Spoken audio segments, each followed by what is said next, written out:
அந்த அடிப்படையில தான் அவர்களிடத்தில் இறைவன் வந்தான், ஒரு உருவத்தில் வந்தான். நேரடி அர்த்தம் இங்க செய்யலாம், செஞ்சால் இடைஞ்சலில் செய்யணும். இதை மாற்றுவதற்கு எந்த ஒரு அவசியமும் இல்ல. மாற்றினாதான் குழப்பம் வரும். பண்பில் வந்தான்னு சொன்னா பண்பை எப்படி அவங்க பார்ப்பாங்க, பண்பை மட்டும் பிரிச்சு எப்படி பார்ப்பாங்க அப்படிங்கிற அடிப்படையில் அந்த கேள்வியை கேட்கிறோம். அவர்கள் அறிந்திருக்காத வேறொரு வடிவத்தில் வருவான், அதை கேட்கிறோம். அந்த சாக்கு கால் இருக்குல்ல, என்ன அத்தாட்சின்னு கேட்கிறாங்க, காலுங்கிறாங்க. அப்ப அந்த எதை வச்சு சொன்னாங்க? அல்லாவே குர்ஆன்ல சொன்ன அந்த வசனத்தை வாசித்த அடிப்படையில் சொன்னார்கள். அப்ப இதுல பண்புன்னு அர்த்தம் செஞ்சால் பொருளற்றதாக ரசூல் ஸல்லல்லாஹு அலைஹி வஸல்லம் அவர்கள் அர்த்தம் இல்லாமல் பேசினதாக வந்துரும் என்கிற அடிப்படையில் நம்ம சொல்லி இருக்கிறோம். அதனால நாங்க சொன்னதுக்கு நீங்க பதில் சொல்லுங்க. நாங்க அல்லாஹ் கண்ணு இருக்கு நாங்க ஆதாரம் வைக்குவோம்ல, எதை வைக்கிறோமோ அதுக்கு நீங்க பதில் சொல்லணுமே தவிர நாங்களே எது ஆதாரம் இல்லை நினைக்கிறோமோ, நாங்களே அது ஆதாரம் ஆகாதுன்னு நாங்களே எங்களுடைய தமிழாக்கத்தில் விளக்கி இருக்கிறோமோ அதை கொண்டா நீங்க வைக்க அவசியம் இல்லை. எங்க ஆதாரத்தை நீங்க எடுத்து வைக்கிறீங்க? எங்க ஆதாரத்தை நாங்கள வைப்போம், உங்க ஆதாரத்தை நீங்க வைங்க. உங்க கருத்தை நிலைநாட்டுவதற்கு உங்க சைடு ஆதாரத்தை என்ன செய்யணும், நீங்க வைக்கணும் என்பதை நான் என்ன செய்யறேன் இந்த இடத்துல பதிவு பண்ணி கொள்கிறேன். அடுத்து என்னன்னு கேட்டா விடுபட்ட ஒண்ணு சொல்லிக்கிறேன். அதாவது ஒமா கதருல்லா ஹக்க கதிரிகி, அல்லாஹ்வை அவர்கள் கண்ணியப்படுத்த வேண்டிய விதத்தில் கண்ணியப்படுத்தல. உருவம் இருக்குன்னு சொல்லிட்டோம்னா அல்லாஹ்வை கண்ணியப்படுத்தலன்னு ஆயிருமா அப்படின்னு ஒரு கருத்தை ஒண்ணு வச்சார். அந்த கருத்தை அந்த வசனம் சொல்லுதா? ஒமா கதருல்லாஹ ஹக்க கதிரிங்கிறது உருவம் இருக்கிறத பத்தி பேசுகிறதா, உருவம் இல்லைங்கிற பத்தி பேசுகிறதா? அதுக்கு பாருங்க, ரசூல் ஸல்லல்லாஹு அலைஹி வஸல்லம் அவங்கள்ட்ட ஒருத்தர் வர்றாரு. ஒருத்தர் என்ன செய்யறாருன்னு கேட்டா ஒரு யூத பாதிரி வர்றாரு. என்ன செய்யறாருன்னு கேட்டா, அல்லாஹ் முகமது, அல்லாஹ் ஒரு வானத்தை ஒரு விரல்ல வச்சுக்கிடுவான், பூமியை ஒரு விரல்ல வச்சுக்கிடுவான், மரஞ்செடிகள்லாம் ஒரு விரல்ல வச்சுக்கிடுவான் அப்படின்னு அந்த பைபிள்ல தௌராத்துல படிச்சிருப்பார் போல இருக்கு. தௌராத்து பழைய வேதங்கள்ல படிச்ச அந்த ஹீப்ரு பாதிரியார் என்ன செய்யறாரு, ரசூலுல்லாஹ் இதை கேட்கிறார்.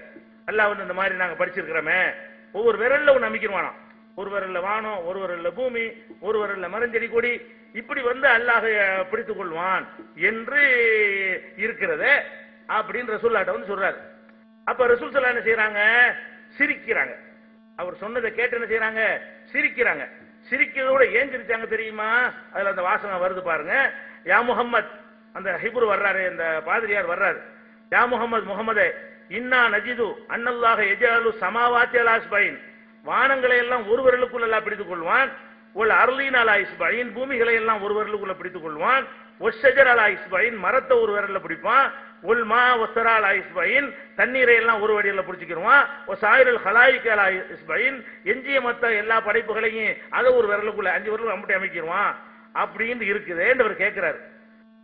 பிடித்துக் கொண்டு அல்லாஹ் கேட்பானா, அனல் மலிக்கு, நான் தாண்டா ராஜா, எல்லாம் எங்கடான்னு எல்லாம் கேட்பான் அப்படின்னு சொன்ன உடனே லஹிகன் நபி ஸல்லல்லாஹு அலைஹி வஸல்லம், ரசூல் ஸல்லல்லாஹு அலைஹி வஸல்லம் சிரிக்கிறாங்க.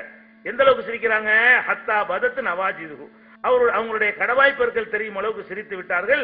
ஏன் அப்படி சிரிச்சார்கள் என்றால், தஸ்தீகன் லி கௌலில் ஹப்ரி, இந்த பாதிரியார் சொன்னதை உண்மைப்படுத்தும் விதமாக, கரெக்டா சொல்லிட்டிய அப்படின்னு ஒருவர்ல பிடிப்பான் அவர் சொன்னார்ல, அதை மெய்ப்படுத்தும் விதமாக சிரித்து விட்டு சும்மா கரா ரசூலுல்லாஹி ஸல்லல்லாஹு அலைஹி வஸல்லம், பிறகு ரசூல் ஸல்லல்லாஹு அலைஹி வஸல்லம் ஓதி காட்டினார்கள், ஒமா கதருல்லாஹ் ஹக்க கத்ரிஹி, அவர்கள் அல்லாஹ்வை கண்ணியப்படுத்த வேண்டிய விதத்தில் கண்ணியப்படுத்தல.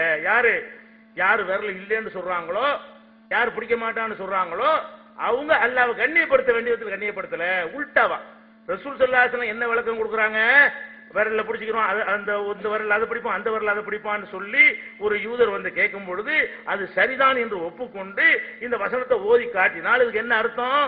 இப்படி எல்லாம் நம்புறதுதான் அல்லாஹ்வை கண்ணியப்படுத்துறது. அவனுக்கு விரல் இருக்கு, கை இருக்கு, பிடிப்பான், எடுப்பான், அப்படி நம்புறதுதான் அல்லாஹ்வை கண்ணியப்படுத்துது. ஒண்ணுமே இல்ல சூனியம் ஆக்குறாங்களே, அவங்க தான் அல்லாஹ்வை கண்ணியப்படுத்தல என்று ரசூல் ஸல்லல்லாஹு அலைஹி வஸல்லம் அவர்கள் புகாரி 4811வது ஹதீஸ், இன்னும் பல நூல்களில் இது இருக்கிறது. இவ்வளவு தெளிவாக இன்னும் வாசிக்கிறாங்க. ஒல் அர்து ஜமியான் கபலத்துஹு யௌமுல் கியாமா, பூமி முழுவதும் அல்லாஹ்வுடைய ஒரு கைப்பிடியில அன்றைக்கு அடங்கிவிடும். ஒஸ்ஸமாவாத்து மத்வியாத்தும் பி யமீனிஹி, வானங்கள் எல்லாம் அவனுடைய வலது கரத்திலே சுருட்டப்பட்டு விடும் என்றெல்லாம் சொல்லிவிட்டு இதை ஒத்துக்கிறாட்டி தான் அல்லாஹ்வை கண்ணியப்படுத்தல. அப்ப அந்த வசனம் எதுக்கு ரசூல் ஸல்லல்லாஹு அலைஹி வஸல்லம் விளக்கம் கொடுத்தாங்களோ அதுக்கு மாத்தமா மனோ இச்சை மாதிரி விளக்கம் கொடுத்துக்கிட்டு உருவம் இருக்குன்னு சொன்னா அவங்க கண்ணியப்படுத்தலையா? இல்லன்னு சொல்றாங்களே அவங்க கண்ணியப்படுத்தலங்கிறாங்க ரசூலுல்லாஹி. அல்லாஹ் ஒண்ணும் இல்ல நாக்க பாக்குறீங்களே, அல்லாண்டா என்ன ஒண்ணும் இல்ல, எதுவுமே இல்ல, அல்லான்னு ஒண்ணுமே இல்ல, சக்தி பவர் என்று சொல்லி அவனை ஒண்ணும் இல்லாம இறை அச்சம் இல்லாம ஆக்குறீங்களே, அவங்க தான் அல்லாஹ்வை கண்ணியப்படுத்தவில்லை என்று ரசூல் ஸல்லல்லாஹு அலைஹி வஸல்லம் விளக்கம் கொடுத்திருக்கிறாங்க. அதையும் மறைக்கிற காட்சியை பார்க்கிறோம். அடுத்து என்னன்னு கேட்டா அந்த தஜ்ஜால் விஷயமாக ஒன்னு சொல்லிக்கிறேன், அதுக்கு பதில் சொல்ல வேண்டும்.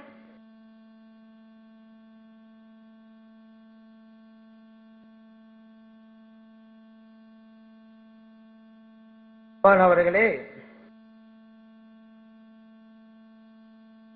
யாரு சரியான ஆதாரமாக கொண்டு வந்து பேசல அப்படிங்கறத இப்ப நான் சொல்லி காட்ட போறதுன்னு புரிஞ்சுக்கிறலாம். இறைவனுக்கு கண் இருக்கிற வாதத்தை வச்சாங்க. நம்ம என்ன சொன்னோம், இறைவனுக்கு கண் இருக்கிறத மாதிரி குர்ஆன்ல வந்திருக்குது, அங்கே நீங்க அர்த்தம் வைக்கலான்னு கேட்க கூடாத. நாங்க வைக்கவே இல்லைன்னாக்கா நாங்க வச்ச கேள்வி நீங்க வச்ச பாயிண்ட்க்கு சம்பந்தப்பட்டதா வெளியே உள்ளதா? குர்ஆன்ல கண்ணுண்டு வருது இறைவனுக்கு, அங்க கண்ணு அர்த்தம் வைக்கல. நீங்க கண்ணு இருக்குங்கிறது ஒரு ஹதீஸ் கொண்டு வந்திருக்கிறீங்க, அதுவும் கண்ணு இருக்க நேர ஆதாரம் இப்ப சொல்லுவோம். 10 நிமிஷம் ஆகி போச்சுனால சொல்லல, அதனால சொல்ல மாட்டோங்கிறது இல்ல. அது அவங்க சொன்ன ஹதீஸ்ல கண்ணு இருக்கு, இறைவனுக்கு கண்ணு இருக்குங்கிற ஆதாரமே கிடையாதுங்கிற சொல்ல போறோம். இப்ப நம்ம என்ன சொன்னோம், இரவு கண்ணு இருக்கு என்று சம்பந்தம்லாம் ஹதீஸ் சொன்னீங்களே, குர்ஆன்ல இறைவனுக்கு கண்ணு இருக்கிறதாக பல வசனம் வருது, அங்கெல்லாம் கண்ணடிய அர்த்தம் வைக்கல, கண்காணிப்படிய அர்த்தம் வச்சீங்க, எங்க கொள்கைக்கு ஏன் வந்தீங்க அப்படி கேள்வி வச்சா நாங்க வைக்கவே இல்லை இந்த ஆசனங்களை எல்லாம் நீங்க எடுத்தீங்க, அப்ப மாட்டிக்கிறீங்கடா. எல்லாம் புரியட்டேன், இல்லைன்னா குர்ஆன்ல அல்லாஹ் கண்ணு இருக்குன்னு வருது, அங்க கண்ணுல அர்த்தம் வைக்கலையே, நமக்கு ஏன் அப்ப அல்லாஹ்வுக்கு கண்ணு இருக்குன்னு ஏன் போதிக்கிறாங்க? இந்த ரெண்டு நிலை அவங்க எடுக்கிறாங்க, மக்கள் புரியட்டேன். நாங்க வச்ச அதுக்கு பதில் சொல்றதுதான் சம்மந்தம் இல்லாதது. என்ன அல்லாஹு தஆலா கண்ணுக்கு கண்ணுன்னு சொல்றான், கையுக்கு கையுங்கிறான், அப்ப கண்ணுங்கிற அந்த இடத்துல கண்ணுன்னு தான் சொல்லுவோம், வேற இல்ல. அது என்ன அல்லாஹ் சம்பந்தப்பட்டதா மனிதன் சம்பந்தப்பட்டதா? அந்த இடத்துல வசனத்துல மனிதனுக்கு சொல்லப்பட்ட கண்ணுக்கு எங்க நீங்க உதாரணம் தெரியுங்க, கண்ணுண்டா கண்ணு தாண்டு இப்ப அதையா பேசிட்டு இருக்கோம். நீங்க அல்லாஹ் சம்பந்தப்பட்டதுக்கு கண்ணுன்னு வந்திருக்குது, இந்த இடத்துல கண்ணு அர்த்தம் வைக்கிறோம் பாத்தீங்களான்னு ஒரு வசனத்தை காமிச்சிருக்கணும். அப்படி காமிச்சாங்களா இது வரைக்கும்?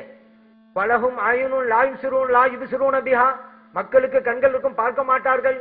அங்கே கண்ணுண்டா கண்ணு தானே, இது அல்லாஹ்வுக்கு சொல்லப்பட்டதா மனிதனுக்கு சொல்லப்பட்டதா? ஏன்னா அல்லாஹ்வுக்கு கண்ணுண்டு வந்துச்சு, வேற அர்த்தம் எங்க கொடுத்தீங்கன்னு கேள்வி வச்சா மனிதனுக்கு கண்ணுங்கிற வசனத்தை எடுத்துக்கிட்டு இங்க எல்லாம் கண்ணுன்னு தானே சொல்றோம் அப்படின்ற சொல்றது. இப்ப யாரு சரியா புரியல?